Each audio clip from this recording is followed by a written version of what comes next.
ChipSa is an Overwatch streamer who back in November got signed with the Philadelphia Fusion, and that was met with a lot of backlash by both Overwatch streamers and personalities.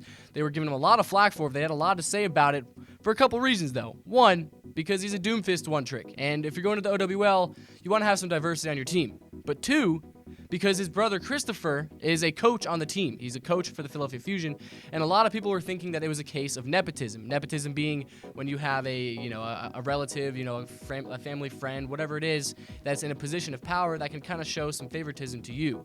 So in this case, ChipSa getting picked up by the Philadelphia Fusion at all was probably because of ChrisTFer saying something, and in that case, it would be nepotism. ChipSa in Overwatch League? There's no way. There's no way. Why would ChipSa be in Overwatch League? What can he play? Doomfist? I think he signed to a streamer team. There's no way, dude. No world where Chris goes, guys, I've got this crazy idea. My brother, the streamer, ChipSa, who hasn't played pro for years, I want him to be on our Overwatch League team. Get him in, boys. Oosh, he's in the roster. Get him in. And KDG's, you know what? This is a fantastic idea, actually. Let's just get him in. Why not? I've not even got any questions about this. Why wouldn't we do it, actually? Now I think, obviously that's exaggerated, right? But you see what I mean? Like, there is no way that this happens. Because there are other tier 2 players and there are other tier 3 players out there who have been grinding for an opportunity like ChipSa was gifted for absolute years, and they have been passed over. And this move, beyond everything else I am talking about, is disrespectful to them. And I am upset on their behalf, and I use my platform because they don't have one of their own. So both ChipSa and ChrisTFer got flack for it, with ChipSa's defense being, hey, the opportunity was presented, why wouldn't I take it? And I 100% agree with that. If I was in this dude's position, hell yeah, I would take it. I can't really blame him at all for that. But this happened months ago. But in a podcast segment that was uploaded today with ChrisTFer in it, as well as some other people, ChrisTFer defends him picking up his brother to the Fusion. Yes, so I think almost everybody missed the point of the signing, and I said this. I think I went to Sideshow's stream and I tried to say this, but I can repeat it. Like, we were not in a position where we never felt like, oh, we need a fifth DPS player, right? I think between Ivy, Eco, Hisu, Carpe, we have everything covered. We have, that might be the most elite DPS lineup in the league, or like very close to, right? Yes. So we were not in a position where we felt it's not. So that's the argument when people say, "Oh, you could have picked up a contenders player." That wasn't what we were looking. We weren't. There wasn't just one spot available, and we chose ChipSa over options. It's that we had to find someone that made sense for us on a multitude of levels. So the first, like from a purely competitive aspect, if you are to sign a fifth DPS, you need him to be a specialist, right? You need him to be good at that one hero, right?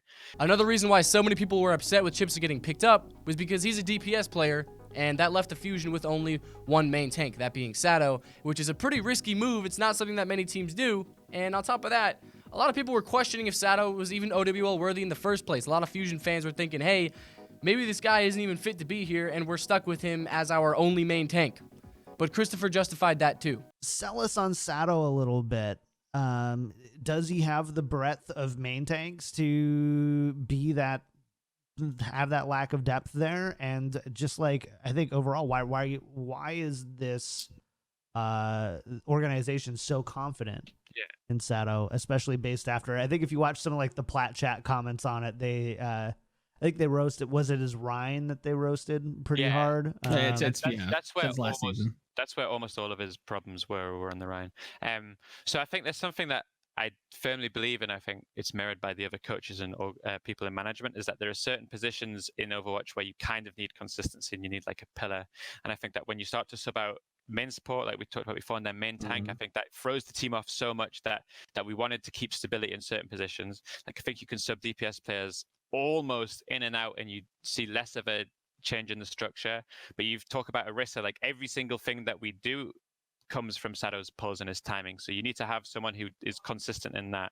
And that's not for me to try and sit here and tell you that Sado played well last season, or he was like the greatest main tank player. But you need to understand that if you play Reinhardt in a team which is dysfunctional, doesn't have team play, your Reinhardt suffers always. And sometimes he's out of position, of course, a lot of the time. But I think that every single player if you got them in this seat right now, would tell you that they have no problems playing with Sado. So in the end, people were kind of upset because it was kind of a chain reaction. You know, one event led to another. ChrisTFer picks up ChipSa, seemingly solely because he's his brother. That leaves them with only one main tank, that being Sado. Sado, generally an inconsistent player, which leaves them as just more of a lackluster team, all because he just wanted to have his brother on his team, which is probably fine, just because they're two together, and together they're making money.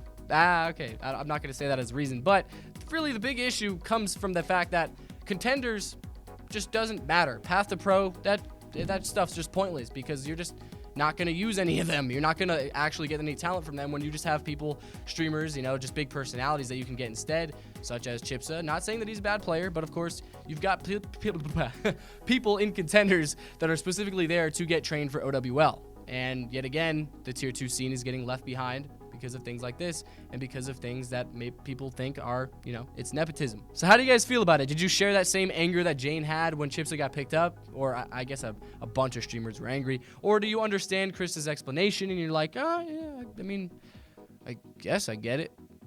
Let me know in the comments, guys. Thank you so much for watching. I appreciate you all. I'll be seeing you all very soon, tomorrow probably. So take it easy. Have a wonderful day.